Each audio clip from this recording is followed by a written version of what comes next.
അപ്പോൾ ഇന്നത്തെ നമ്മളെ പുതിയ വ്ളോഗിലേക്ക് എല്ലാവർക്കും സ്വാഗതം. അപ്പോൾ ഇന്നൊരു ഒരു 8 മിനിറ്റിൻ്റെ വീഡിയോ ആണ് കേട്ടോ. അപ്പോൾ മാക്സിമം എല്ലാവരും കണ്ട് സപ്പോർട്ട് ചെയ്യുക. കണ്ട് ഇഷ്ടപ്പെട്ടിട്ടുണ്ടെങ്കിൽ ലൈക്കും ഷെയറും സബ്സ്ക്രൈബൊന്നും മറക്കരുത് കേട്ടോ. അപ്പോൾ കഴിഞ്ഞ വീഡിയോ ഒക്കെ കണ്ടിട്ട് എല്ലാവരും ചോദിക്കുന്നുണ്ട് എന്താണ് ചെയ്യുന്നത്, എന്താണ് പഠിക്കണതെന്നൊക്കെ. അപ്പോൾ ഇതെന്താണെന്നുള്ളതൊക്കെ ഞാനിങ്ങനെ വഴിയേ പറഞ്ഞു തരാം കേട്ടോ. അപ്പോൾ ഇന്ന് ബ്രേക്ക്ഫാസ്റ്റിന് നൂഡിൽസാണ് മക്കൾക്ക്. പിന്നെ ഞാൻ ഫ്രിഡ്ജിൽ നിന്ന് കുറച്ച് വെജിറ്റബിൾസൊക്കെ ഇങ്ങോട്ട് പുറത്തേക്ക് എടുത്ത് വെച്ചിട്ടുണ്ടായിന് കേട്ടോ. പിന്നെ നൂഡിൽസ് എന്നൊന്നും ഉണ്ടാക്കലില്ല. അപ്പോൾ ഒരുപാട് ദിവസമായി ഇനി, അപ്പോൾ അവർക്ക് ഇഷ്ടമാണ്. അപ്പോൾ ഇടയ്ക്കൊക്കെ നമ്മൾ കൊണ്ടുവന്ന് കൊടുക്കാനാൽ ശരിയാവില്ലല്ലോ. അപ്പോൾ പിന്നെ നീച്ചു ബേബിൻ്റെ കൂടെ തന്നെ എണീറ്റ് വരും കേട്ടോ. ഓൻ എണീറ്റ് വന്നാൽ ഇപ്പം വലിയ കുഴപ്പമൊന്നുമില്ല. പക്ഷെ കുറച്ച് മുന്നൊക്കെ ആണെങ്കിൽ ഞാൻ ഫുള്ള് പണികളും ഓനെടുത്തിട്ടാണ് കേട്ടോ ചെയ്യൽ. പിന്നെ ഇഷുമോള് ഓള് കുളിയൊക്കെ കഴിഞ്ഞ് വന്ന് ഒരുങ്ങിയാണ് കേട്ടോ ഇന്നിപ്പോൾ ചായ അടിക്കാൻ വേണ്ടി അടുക്കളയ്ക്ക് വന്നിട്ടുള്ളത്. അപ്പോൾ നൂടി റെഡി ആയിക്കൊണ്ടിരിക്കണുള്ളൂ. അപ്പോൾ ഞാൻ അവർക്കുള്ള ചായ ചൂടാറാൻ വേണ്ടി വെച്ചിട്ടുണ്ടെങ്കിൽ അതിന് ക്ലാസ്സിക്ക് ഒഴിച്ചെടുക്കണം. അപ്പോൾ ഞാൻ പറഞ്ഞുകൊണ്ട് വന്നത് കോഴ്സ് ഏതാണെന്നല്ലേ ചോദിച്ചത്. അപ്പോൾ ഞാനൊരു RTTC കോഴ്സ് പറഞ്ഞിട്ട് റെമഡിയൽ ടീച്ചർ ട്രെയിനിങ് കോഴ്സ് അതും ചെയ്യുന്നുണ്ട്. പിന്നെ ഒരു മോണ്ടിസറിയും കൂടെ ചെയ്യുന്നു കേട്ടോ. രണ്ടും കൂടെ ഒന്നിച്ച് ചെയ്യുമ്പോൾ അതും റിസ്ക്കാണ്. പിന്നെ ഈ ഒരു ഫാമിലി നമ്മളെ ഈ ഒരു ചുറ്റുപാടിൽ പോവുക പറഞ്ഞാൽ വളരെ റിസ്ക്കുള്ള കാര്യമാണ് കേട്ടോ. അത് ഇങ്ങനെ പുറത്തുനിന്ന് കാണുന്ന ഒരാൾക്ക് ചിലപ്പോൾ പറഞ്ഞാൽ മനസ്സിലാവില്ല. പക്ഷേ നമ്മളതേ ഇതിൽ ഫീലിങ് മനസ്സിലാവുന്ന ആൾക്ക് വേഗം മനസ്സിലാവും കേട്ടോ. അപ്പോൾ എനിക്കെപ്പോഴും പറയാനുള്ളത്, ഇപ്പോൾ പഠിച്ചുകൊണ്ടിരിക്കുന്ന +2 ഒക്കെ പഠിച്ചുകൊണ്ടിരിക്കുന്ന മക്കളോടൊക്കെ പറയാനുള്ളത് എന്താ വെച്ചാൽ,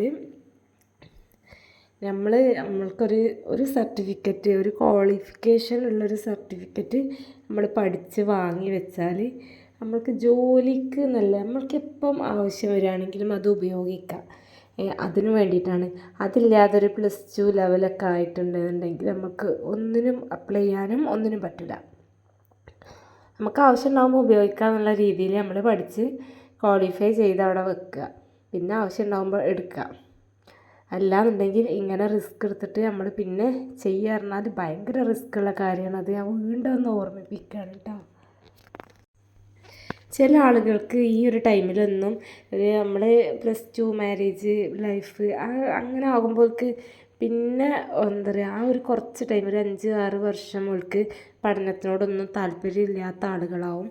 പക്ഷേ കുറച്ച് കഴിഞ്ഞിട്ടുണ്ടെങ്കിൽ ലൈഫ് ഇങ്ങനെ ചേഞ്ചായി വരുമ്പം അവൾക്ക് തോന്നും പഠിച്ചിരുന്നെങ്കിൽ ബാക്കി തുടർന്നിരുന്നെങ്കിൽ എന്നൊക്കെ തോന്നും. അങ്ങനെയൊക്കെ തോന്നുന്ന ആളുകളുണ്ടെന്നുണ്ടെങ്കിൽ വളരെ പെട്ടെന്ന് എന്തെങ്കിലും ഒരു കോഴ്സൊക്കെ ചെയ്ത് വെക്കുക. അത് നമുക്ക് ഭാവിയിൽ ഇപ്പം നമ്മൾ നെഗറ്റീവ് അടിക്കാൻ ഒരുപാട് ആളുകളുണ്ടാവും. അങ്ങനെ ചെയ്യണ്ട, ഇങ്ങനെ ചെയ്യണ്ട, അങ്ങനെ ചെയ്തിട്ട് വലിയ കാര്യമാണ്, ഇത്ര പ്രായമായില്ലേ എന്നൊക്കെ ചോദിക്കാൻ ഇഷ്ടം പോലെ ആൾക്കാരുണ്ട്. അതൊന്നും മൈൻഡ് ചെയ്യാതെ നമ്മളെ വഴിക്ക് നീങ്ങുകയാണെന്നുണ്ടെങ്കിൽ എന്തെങ്കിലും ഒരു ക്വാളിഫിക്കേഷനിലൊരു സർട്ടിഫിക്കറ്റ് നമ്മളെ കയ്യിലുണ്ടായാൽ അത് അത്രയും നല്ലത് എന്നാണ് ഞാൻ വിശ്വസിക്കണത്.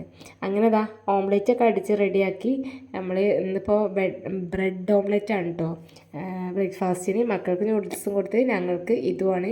പിന്നെ അതിന് കുറച്ച് ചിക്കൻ ഞാൻ ഇങ്ങനെ സ്ക്രാമ്പിൾ ചെയ്തെടുത്തിട്ടുണ്ട് കേട്ടോ. അത് എനിക്ക് പോകുമ്പോൾ കൊണ്ടുപോകാൻ വേണ്ടിയിട്ടാണ്.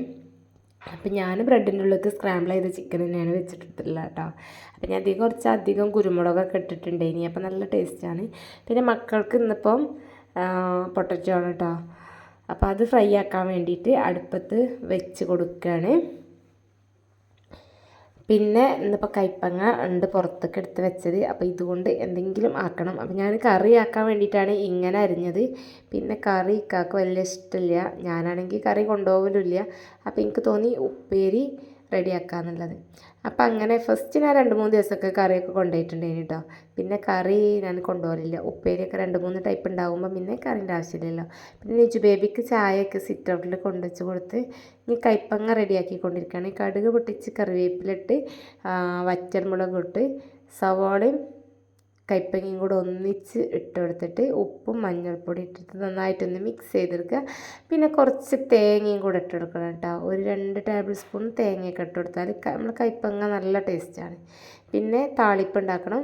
താളിപ്പിന് ഉള്ളി വഴറ്റി കഞ്ഞിവെള്ളം ഒഴിച്ച് പച്ചമുളക് ഇട്ട്, പിന്നെ ഇന്ന് നമ്മളെ സിറ്റ് ഔട്ടിൻ്റെ മുറ്റത്തുള്ള ചുവന്ന ചീരയാണ് കേട്ടോ. അപ്പം ഇപ്പം ഒരുപാടായിട്ട് നമ്മളെ വീട്ടിലുള്ള ഐറ്റംസ് തന്നെയാണ് ഇങ്ങനെ കറിയും താളിപ്പ് അങ്ങനെയൊക്കെ ആയിട്ട് ഇതാക്കണത്. അപ്പോൾ ഇക്കാക്ക് കയ്പ്പങ്ങുപ്പേരി ഭയങ്കര ഇഷ്ടമായതുകൊണ്ട് ഞാൻ വണ്ടിയിൽ നിന്ന് വാങ്ങിയതാണ് കേട്ടോ. പിന്നെ അതൊക്കെ കഴിഞ്ഞ് ഇനിയൊരു നല്ലൊരു ചമ്മന്തിയും കൂടെ ആയാൽ നമ്മുടെ ഉച്ചകത്തെ കാര്യം കുശാലായി. അപ്പോൾ അതിന് വേണ്ടി തേങ്ങ പൊട്ടിച്ചപ്പോൾ നിജു ബേബി വന്ന് വേഗം വെള്ളമൊക്കെ എടുത്ത് കുടിക്കാനൊരുങ്ങാണ് കേട്ടോ. അപ്പം നല്ല മധുരമുള്ള തേങ്ങ വെള്ളം ഇനി ഒരു തുള്ളി പോലും എനിക്ക് കിട്ടില്ല. അപ്പോൾ അങ്ങനെതാ നിജു ബേബി അതൊക്കെ കുടിച്ചു. ഇനിയിപ്പോൾ ചമ്മന്തി അരക്കാൻ വേണ്ടിയിട്ട് തേങ്ങയൊക്കെ നന്നായിട്ടൊന്ന് ചിരകിയെടുക്കണം. അപ്പോൾ തേങ്ങയൊക്കെ ചിരകിയെടുത്തു. അപ്പോൾ മുളക് ഇതാ മുളക് ലാസ്റ്റ് ആയപ്പോൾ വലിപ്പം കുറഞ്ഞ് വരുന്നുണ്ട് കേട്ടോ. അപ്പോൾ അങ്ങനെ മുളക്, ഇഞ്ചി, 2 വെളുത്തുള്ളി, കറിവേപ്പില, പിന്നെ 2 കപ്പ് തേങ്ങയും കൂടെ ഇട്ടിട്ടാണ് ചമ്മന്തി ഇറക്കുന്നത്. പിന്നെ ചമ്മന്തിക്ക് ആവശ്യത്തിനുള്ള ഉപ്പിട്ട് കൊടുത്തു. പിന്നെ കുറച്ച് സുറുക്കയും കൂടെ ഒഴിച്ചെടുത്ത് 2 സ്പൂണ് സുറുക്ക ഒഴിച്ചെടുത്ത്.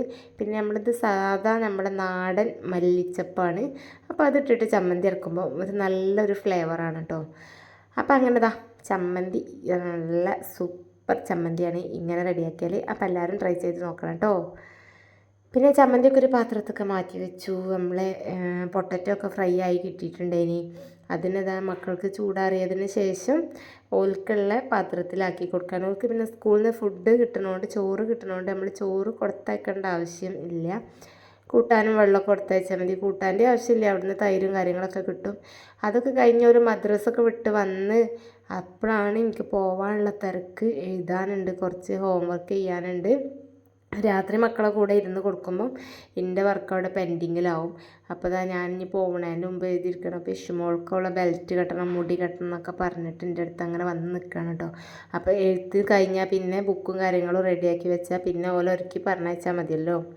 അപ്പം അങ്ങനെ അതിന് ശേഷം ഓല് പോവാൻ വേണ്ടിയിട്ട് ഇറങ്ങിയിട്ടുണ്ട്. അപ്പം ഇനിയിപ്പോൾ കുറച്ച് ദിവസം കൂടെ കഴിഞ്ഞാൽ എക്സാമാണ്. അപ്പോൾ ഇത് എക്സാമിൻ്റെയൊക്കെ മുന്നത്തെ വ്ളോഗാണ് കേട്ടോ. പിന്നെ ഞാനെന്താ ചോറ് എനിക്കുള്ളതൊക്കെ ടിഫിൻ ബോക്സിലാക്കി. ചമ്മന്തി, കയ്പ്പങ്ങ ഉപ്പേരി, പിന്നെ നമ്മളെ സ്ക്രാമ്പിൾഡ് എഗ്ഗ് അതൊക്കെ എടുത്ത് ഞാനും പോകാൻ വേണ്ടിയിട്ട് ഇറങ്ങുകയാണ്. ഒരു വൈബ് വേണമെങ്കിൽ അങ്ങനെ പറയാം. പക്ഷേ ഞാൻ നേരത്തെ പറഞ്ഞാൽ ഭയങ്കര റിസ്ക്കാണ്. പിന്നെ എനിക്ക് ഇന്നത്തെ ദിവസം നല്ല പനി ഉണ്ടായിന്. അപ്പോൾ ഞാൻ കഞ്ഞിവെള്ളമൊക്കെ കുപ്പിയിലാക്കിയിട്ട് കൊണ്ടുപോവാണ് കേട്ടോ. സാധാ വാട്ടർ ബോട്ടിൽ വെള്ളം എടുത്തിട്ട് പിന്നെ ഞാൻ കുടിക്കാൻ വേണ്ടിയിട്ട് കുറച്ച് കഞ്ഞിവെള്ളം എടുത്തിട്ടുണ്ടായിന്. പിന്നെ ഇക്ക അവിടെ ഉണ്ടാകുമ്പോൾ ഇക്ക തന്നെയാണ് ആക്കിത്തരൽ. പിന്നെ നിജു ബേബിനെ അംഗൻവാടിയിലാക്കണം. അപ്പോൾ എൻ്റെ അംഗൻവാടിക്ക് പോകുന്ന ഒരു വല്ലാത്തൊരു റിസ്ക് ഉള്ള കാര്യമാണ്. ഒരു കുന്നിൻ്റെ മേലെയാണ്. അപ്പോൾ ഇക്കാൻ്റെ കൂടെ ആകുമ്പോൾ പിന്നെ വണ്ടിയിൽ അവിടെ നമ്മളൊരു സ്റ്റേഡിയത്തിൽ ഇറങ്ങിയിട്ട് അവിടെ നിന്നിട്ട് ജസ്റ്റ് ഒരു 100 മീറ്റർ നടക്കാനുള്ളൂ. അപ്പോൾ ഓനെ അവിടെ ആക്കിയോ. അപ്പോൾ നല്ല കുട്ടിയായി അവിടെ അടങ്ങിയിരിക്കുന്നുണ്ട്. മറ്റേത് ഞാൻ പോരുമ്പോൾ ഇങ്ങനെ ഭയങ്കര സങ്കടമൊക്കെ ഇനി ഇപ്പോൾ അതൊക്കെ റെഡി ആയിക്കണേ. പിന്നെ നേരെ നമ്മൾ കോളേജിലേക്ക്.